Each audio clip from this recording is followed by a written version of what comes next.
ರಾಶ್ಯಾಧಿಪತಿಯಾಗಿರ್ತಕ್ಕಂಥ ಬುಧ. ಮಿಥುನ ರಾಶಿಯವರಿಗೆ ಮೃಗಶಿರ ನಕ್ಷತ್ರ ಇರ್ಬೋದು, ಆರುದ್ರ ನಕ್ಷತ್ರ ಇರ್ಬೋದು, ಹಾಗೆ ಪುನರ್ವಸು ನಕ್ಷತ್ರ ಇರ್ಬೋದು. ಮಿಥುನ ರಾಶಿಯ ಯುಗಾದಿಯ ಫಲಾಫಲಗಳನ್ನು ನಾವು ನೋಡೋಕೆ ಹೋದಾಗ ಗುರು 11ರಿಂದ 12ಕ್ಕೆ ಬರ್ತಾನೆ, ಶನಿ 9ರಲ್ಲಿರ್ತಾರೆ.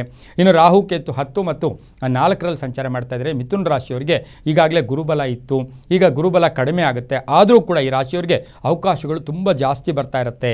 ಅದಕ್ಕೆ ನಾವು ಹೇಳ್ತೀವಿ ದ್ವಾದಶೆ ಧ್ವನಿ ವಿಲೋಮ ದುಃಖ ಅಂತ ಕರಿತೀವಿ. ದ್ವಾದಶೆ ಧ್ವನಿ ವಿಲೋಮ ದುಃಖ ಅಂತ ನಾವು ಕರೀತಾ ಇರ್ತೀವಿ.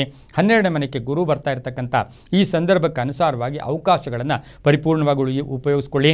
ಗುರಿ ಇಟ್ಕೊಂಡು ಜೀವನ ಮಾಡ್ಕೊಂಡಿದ್ದಾದರೆ ತುಂಬ ಒಳ್ಳೆಯದಾಗುತ್ತೆ. ಆರ್ಥಿಕವಾಗಿ ಲಾಭ ಇರುತ್ತೆ, ಆದರೆ ಖರ್ಚು ಜಾಸ್ತಿ ಇರುತ್ತೆ. ಅನ್ನೆಸರಿ ಹೂಡಿಕೆ ಮಾಡೋಕ್ಕೆ ಹೋಗಬೇಡಿ. ಶೇರ್ ಮಾರ್ಕೆಟು ಅಥವಾ ಹೂಡಿಕೆಗಳಿಂದ ಸ್ವಲ್ಪ ನಷ್ಟ ಆಗ್ತಕ್ಕಂಥ ಸಾಧ್ಯತೆ ಇರುತ್ತೆ. ತಂದೆ ತಾಯಿ ಪೋಷಕರ ಆರೋಗ್ಯದ ಬಗ್ಗೆ ಚಿಂತೆ ಈ ವರ್ಷದಲ್ಲಿ ಕಾಡ್ತಕ್ಕಂಥ ಯೋಗ.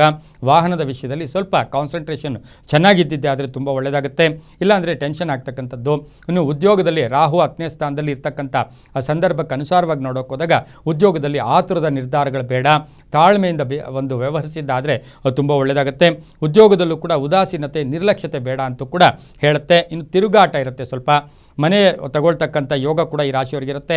ಬ್ಯಾಂಕ್ನಿಂದ ಲೋನ ಮಂಜೂರಾಗ್ತಕ್ಕಂಥ ಸಾಧ್ಯತೆ ಇರುತ್ತೆ.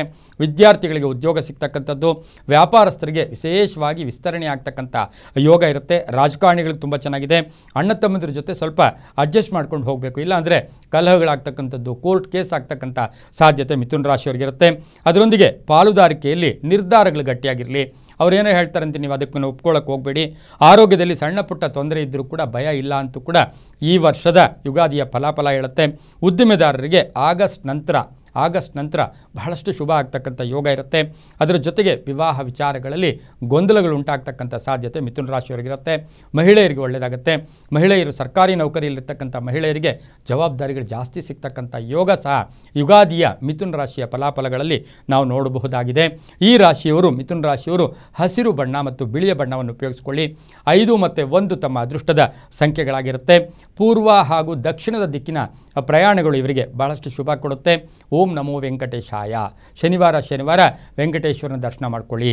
ಸಾಧ್ಯವಾದಷ್ಟು ಒಂದು ಹಸಿರು ಬಟ್ಟೆಯನ್ನು ದಾನ ಮಾಡಿ. ವೃದ್ಧರಿಗೆ ಏನಾದರೂ ಅವರಿಗೆ ಒಂದು ಬಟ್ಟೆ ಆಗ್ಬೋದು, ಒಂದು ಬೆಡ್ಶೀಟ್ ಆಗ್ಬೋದು, ವೃದ್ಧರಿಗೆ ಅನುಕೂಲ ಆಗ್ತಕ್ಕಂಥ ವಸ್ತುಗಳನ್ನು ದಾನ ಮಾಡಿದ್ದೆ ಆದರೆ ಮಿಥುನ ರಾಶಿಯವರಿಗೆ ವರ್ಷದ ಫಲಗಳಲ್ಲಿ ಇರ್ತಕ್ಕಂಥ ಋಣಾತ್ಮಕ ಫಲಗಳು ಧನಾತ್ಮಕವಾಗಿ ಒಂದು ಪರಿವರ್ತನೆ ಆಗ್ತಕ್ಕಂಥ ಯೋಗ ಕೂಡ ಇರುತ್ತೆ.